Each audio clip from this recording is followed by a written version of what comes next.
그래서 나는 다시 한번 얘기합니다. 나는 그 뉴스 엔터테이너가 아니에요. 뉴스 엔터테이너는 뭐 매불쇼를 가든지 김어준한테 가든지 그렇게 하세요. 내 강의는 이미 다 뉴스 엔터테이너들이 쭉 얘기해 놓은 걸 내가 다 듣고, 아, 이걸 어떻게 해석해야 되냐. 이런 데는 어떤 이론이 필요하냐. 이것을 가르치는 거예요. 나한테서 뭐 새로운 거 듣는 거라기보다는 이론을 공부하는 거예요. 우리 현실을 볼 때 그것을 어떻게 해석해야 되는지 그 이론을 보는 겁니다. 그래서 좋은 이론을 여러분들에게 공급해 드리고, 여러분은 그 이론을 배워서 우리 세계를 더 잘 해석할 수 있도록 하는 거예요. 좋은 이론만큼 현실적인 것은 없기 때문에 그렇죠. 최근에 벌어진 여러 사건을 통해서 인사조직론의 본질을 학습하도록 하는 것이 내가 강의를 하는 목적이에요. 유일한 목적입니다. 그래서 이 강의를 들은 사람들이 그 이론을 어느 정도 습득했으면 내가 앞으로 숙제도 주고, 앞으로 오프라인 강의에도 그 초청을 해서 숙제를 주고, 숙제한 걸 보고, 아, 이분은 내가 계속 오프라인에서 가르쳐도 되겠다 하는 사람들을 별도로 선발해서 그분들을 중심으로 가르치려고 해요. 2월 23일 날 이제 오프라인 모임을 갔는데, 그때는 이 강력한 그 열정을 가지고 있는 사람들 한 20명, 내 제자, 옛날 이 유튜브 하기 전서부터 나한테 배웠던 친구들을 중심으로 이제 실험적으로 한번 해보고, 그 다음에 3월, 4월 이렇게 이제 날씨 따뜻해지면 본격적으로 오프라인 강의를 해야 되겠다, 그런 생각을 하고 있습니다. 그때는 전체에게 숙제를 공개적으로 내주고, 그 공개적으로 내준 것을 다시 이제 제출하면 제가 쭉 읽어보고, 이런 분들은 계속 배울 수 있으면 나중에 그 인사조직 컨설턴트가 되든지 할 수도 있겠다 싶은 그런 분들만 별도로 선발해서 훈련 과정을 하려고 합니다. 기초과정서부터 고급과정까지 계속 훈련이 힘들어요. 이게 오래 배워야 됩니다. 그러니까 거기서 중간에 탈락하는 사람은 뭐 어쩔 수 없고, 그건 각자 알아서 하는 거고, 그 끝까지 이렇게 와서 이제 익히면 됩니다. 그 대신 이 회원에 한해서, 권민내 회원에 한해서 그런 그 혜택을 드리려고 합니다. 그거는 돈도 꽤 들어요. 그러니까 공부를 해서 나쁠 건 하나도 없고, 여러분은 생애에 굉장히 유익한 경험을 하게 될 겁니다. 그래서 내가 생각하는 것은 우선 정보가 있어야 돼요. 그래서 정보를 알아야 돼요. 그리고 그 정보가 뭐라는 것을 이해해야 돼요. 그리고 그 이해한다는 것은 생각한다는 거고, 내가 다른 사람에게 생각해서 설명을 할 수 있다는 얘기예요. 이해한다는 것은 내가 생각할 수 있다는 것이고, 생각한다는 것은 사고력을 말하는 거잖아요. 사고한다는 것은 내가 내 뇌에서 저게 뭐라는 것을 확실히 알게 됐다는 거예요. 그러므로 다른 사람에게 가르칠 수도 있어요. 설명할 수도 있습니다. 그렇게 이해하고 해석하고 생각하고 판단하고 설명할 수 있을 때 우리는 그것을 가지고 응용할 수 있게 됩니다. 왜? 이론이 있으니까. 이론이 있어야 응용하거든요. 이 전체를 묶어서, 이 전체 내가 알고 이해하고 생각하고 설명도 하고 해석도 할 수 있는 상태에서 내가 응용까지 할 수 있다, 이렇게 됐으면 이 전체를 아우르는 무엇인가를 단어가 있어요. 그건 독일어에는 단어가 있는데, 우리에는 이 전체를 꿰뚫러 알고 있는, 그래서 응용도 할 수 있고 다른 사건에 적용도 할 수 있는 이 단어가 없어요. 이게 우리나라에는 한국말에 없어. 내가 아무리 찾아도. 그게 독일어에는 위센이라는 거예요. 위센. 우리말로 이거를 번역하면 그냥 지식, 그렇게 번역해요. 지식. 근데 지식은 아니야. 지식은 응용하고 행동까지 해야 되거든. 아는 대로 행동해.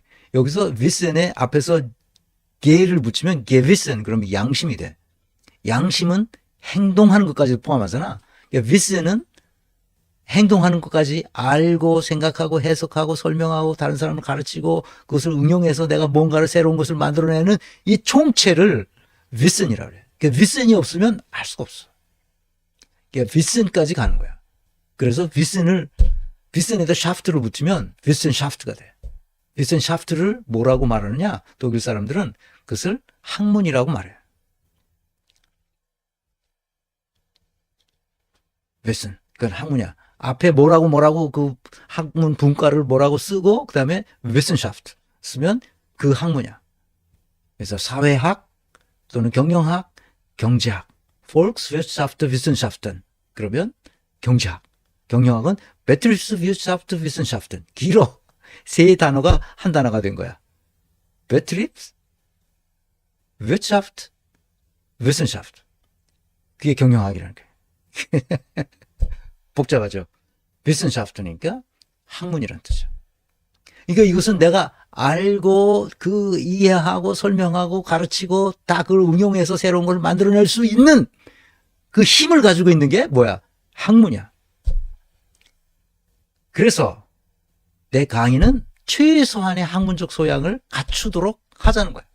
이게 목표야. 아시겠죠? 학문적 소양. Wissenschaftliche Bildung. 독일어로.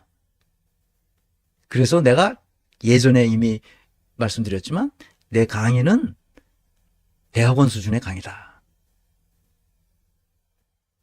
학부에서 넘어서서 대학원 수준의 경영학을 그중에서도 인사조직론을 학문적 소양으로 습득하는 거다. 그렇게 생각하시면 됩니다. 그래서 학문적 소양을 기른다는 것은 우리 현실을 잘 이해할 수 있고 그것을 다시 이론으로 만들어야 돼요. 위슨은 이론이 있어야만 된다 그러죠. 위슨은.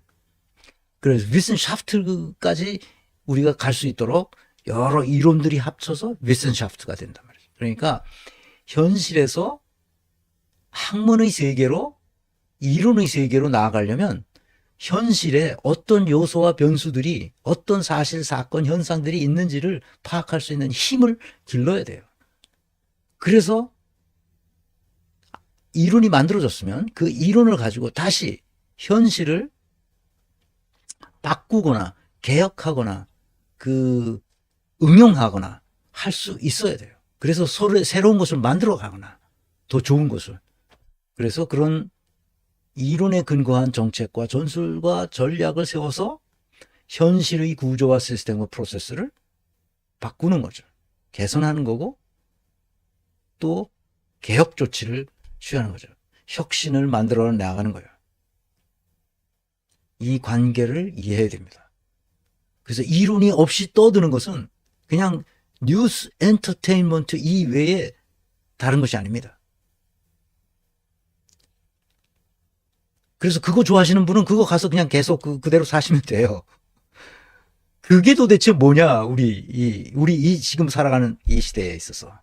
그것을 생각할 수 있어야 됩니다. 그래서 필요한 것이 바로 이겁니다. 그 요소와 변수들을 어떻게 찾아내느냐는 거죠. 그걸 찾아내서 프라이오리타이제이션 하는 거야. 우선순위화 하는 거죠. 얼마나 중요한지를 따지는 거예요. 그것이 얼마나 시급한 것인지를 또 따지는 겁니다. 바이탈 퓨와 트리비얼 매니는 바이탈 퓨는 그 트리비얼 매니를 다 안고 나와 있는 딱 핵심적인 요소 그걸 찾아내는 거예요. 우리나라가 왜 이렇게 부패하게 됐나 하는 것을 쭉 찾아보다 보면 결국 그 부패가 어디서부터 시작되냐면 검찰에서부터 시작되는 거예요. 검찰은 부패하지 않도록 하는 소금과 빛의 역할을 해야 되는 조직인데 얘네들이 썩었단 말이에요. 얘네들이 어둠의 세력이란 말이에요. 그래서 재벌 그룹들이 그렇게 엉터리 같은 불법 행위를 하는데도 검찰은 수사를 안 합니다. 거기서 뭘 띄워먹지. 그 짓을 유구한 역사 속에서 계속해왔다고. 그래서 이렇게 된 거야, 나라가. 근데 그것의 수장이 누구였어? 윤석열이었다는 거예요. 아주 나쁜 놈이죠. 근데 문재인이 윤석열을 계속 호위무사로 봐주고 있었다고. 그 다음에 그렇게 해서 찾아내서 학문 또는 이론이 성립되면, 이론이 분명해졌으면 역사의식과 시대정신에 따라서 인간의 존엄성이 존중되고 보호될 수 있도록 만들어줘야 됩니다.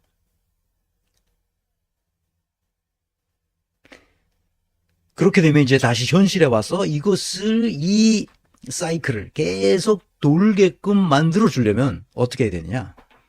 이 사람이 철학이 있어야 돼요. 자기 사상이 분명하게 있어야 됩니다. 그리고 실력을 갖추었어야 돼요. 그리고 용기도 있어야 되죠. 이것은 내가 말하는 게 아니에요. 누가 말했느냐? 예전에도 강의했지만 이해찬 회고록에 나오는 이야기. 이해찬 회고록을 보면 이해찬이 어떤 삶을 살았는지 알 수 있어요. 나는 이걸 쭉 훑어보면서 아, 이해찬이 이런 사람이었구나 하는 걸 알게 됐어요. 7선 의원이야. 단 한 번도 자기가 선거에 나가서 진 적이 없어.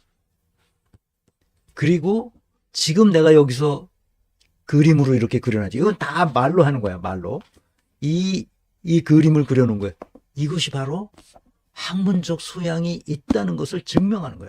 누가? 이해찬이. 그래서 여러분들에게 이 책, 여기서 나온 가장 중요한 게 prioritization. 무엇이 중한디, 무엇이 급한디,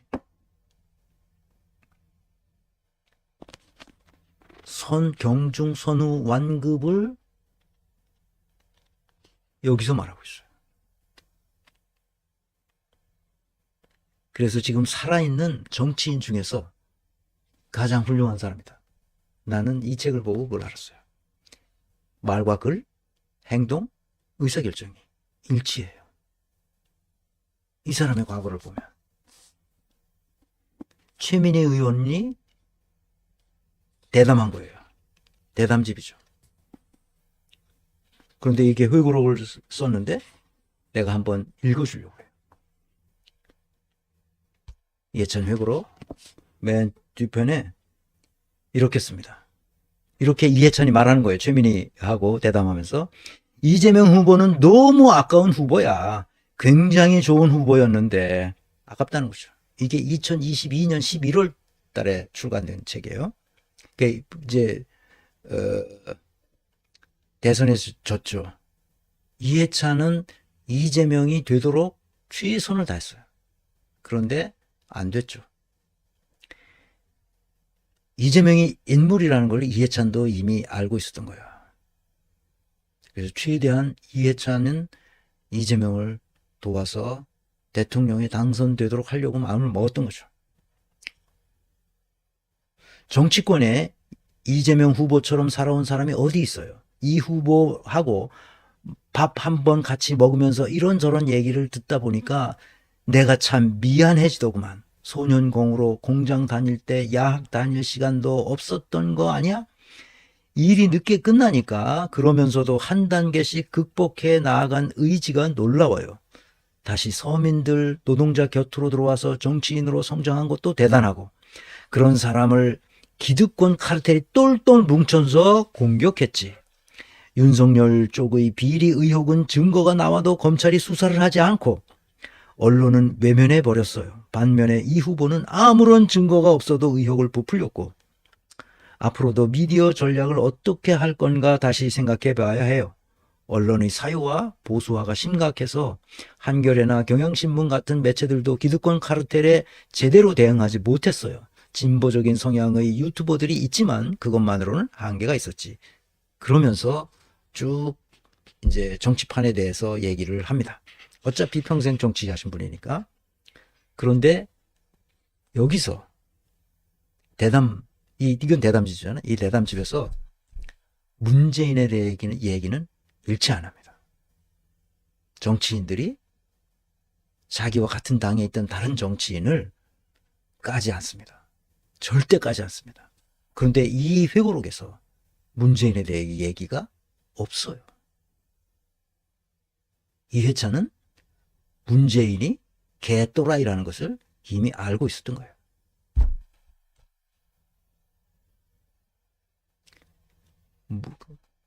이 문재인에 대해서 딱 에피소드가 나와요. 뭐냐? 딱 하나가 나와. 뭐냐? 부동산 폭등시키는 잘못을 저질렀다. 그걸로 끝. 그래서 많은 사람들이, 많은 젊은이들이 민주당에 등을 돌렸다. 그래서 지게 됐다. 그 얘기야. 그 얘기 딱 하나 하고 문재인에 대해서는 일체 얘기를 하지 않습니다. 사랑하는 여러분, 이해찬만한 관록을 가지고 있는 정치인이 대한민국에 이해찬밖에 없다는 게 너무 슬픈 거예요.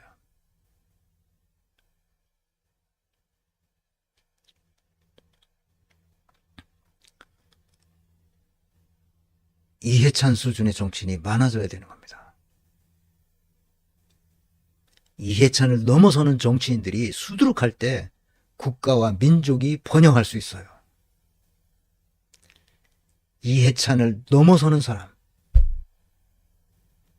그런 사람을 우리 건민내가 골라내서 정치를 시켜야 하는 겁니다.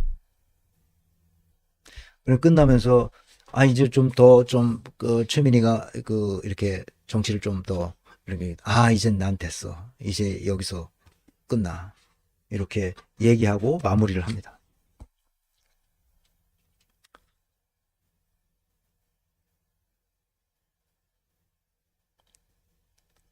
학문적 소양도 있으면서 우리 사회가 어떻게 가야 되는지, 민주당이 20년을 집권했으면 좋겠다고 말하는 이런 정치인이 있어야 합니다.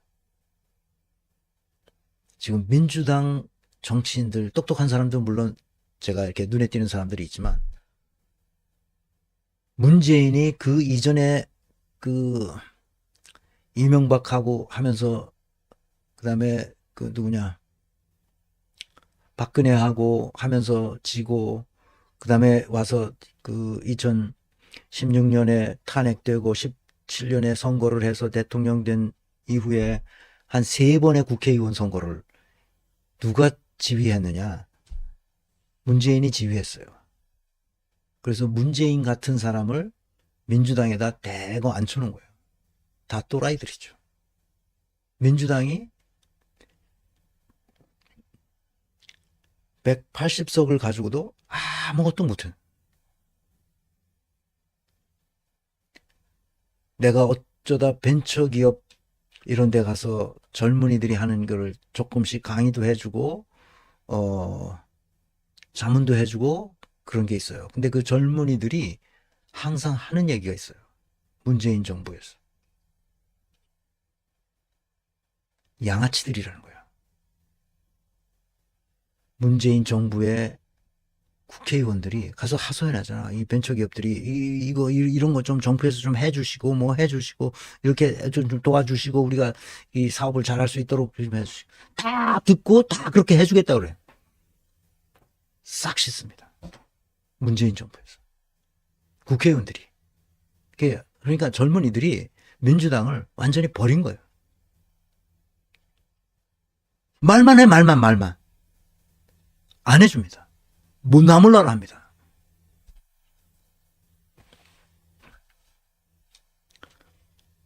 내가 왜 문재인을 비판하느냐?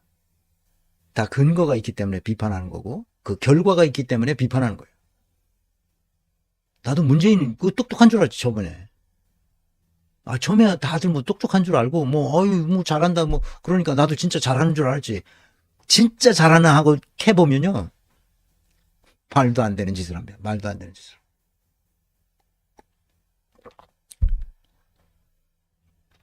그래서 사람을 어떻게 보고 인사조직론적, 학문적 소양을 갖추어야 하는지를 계속 반복해서 얘기하는 겁니다. 첫 번째 삼위일체가 있고 두 번째 삼위일체가 있고 세 번째 삼위일체가 있다고 계속 얘기했습니다. 그 사람이 하는 말, 행동, 의사결정이 일관성이 있어야 되고 인사론에서 두 번째는 그 비전, 전략, 조직을 제대로 세워서 제대로 해 나갈 수 있는지를 봐야 되고 조직론이죠. 실제로 그 조직을 이끌려면 구성원들에게 신뢰를 얻고 희망을 공유하고 희망을 공유한다는 거 우리가 앞으로 어떻게 되니까 우리가 함께 하자고 얘기해야 됩니다. 그래서 단어 플랫폼을 만들어서 같이 돌아가는 것이 너무 기분 좋게 돌 수 있도록 만들면 국가든 기업이든 가정이든 잘 되게 돼 있어요. 내가 이거는 전문가라 여러분에게 자신 있게 말할 수 있어요. 이대로 하면 됩니다. 근데 쉽지 않죠. 그러니까 쉽게 될 수 있도록 내가 강의를 해서 여러분들에게 이렇게 하라고 설득할 수 있도록 여러분들도 훈련을 하면 돼요. 이 하나하나가 엄청 어려운 일이죠. 그 훈련이 돼야 되는 거예요. 그래서 이것이 안 된단 말이에요. 문재인이 이게 됐겠습니까? 윤석열이 이게 됐겠습니까? 근데 놀라운 거는 이 책을 보면 이해찬이 그걸 알고 있어요. 알고 있다는 느낌이 여기서 확 온다고. 그 교육부 장관도 하고 총리도 하고 그랬지 않았어요. 여러 가지 구설수에 많이 올랐지만 그건 다 조중동이 까기 위해서 그렇게 한 거고. 근데 이재명이 그걸 알고 있는 거예요. 그러니까 이해찬은 자기가 이것을 알고 있기 때문에 이재명이 알고 있다는 것이 눈에 탁 띄는 거야. 그래서 찾아보니까 무슨 스캔들에 연루됐거나 그런 게 일체 없이 오로지 공익을 위해서 지금까지 해왔다는 거 아니야. 그 가난한 역경을 이기고. 자, 이제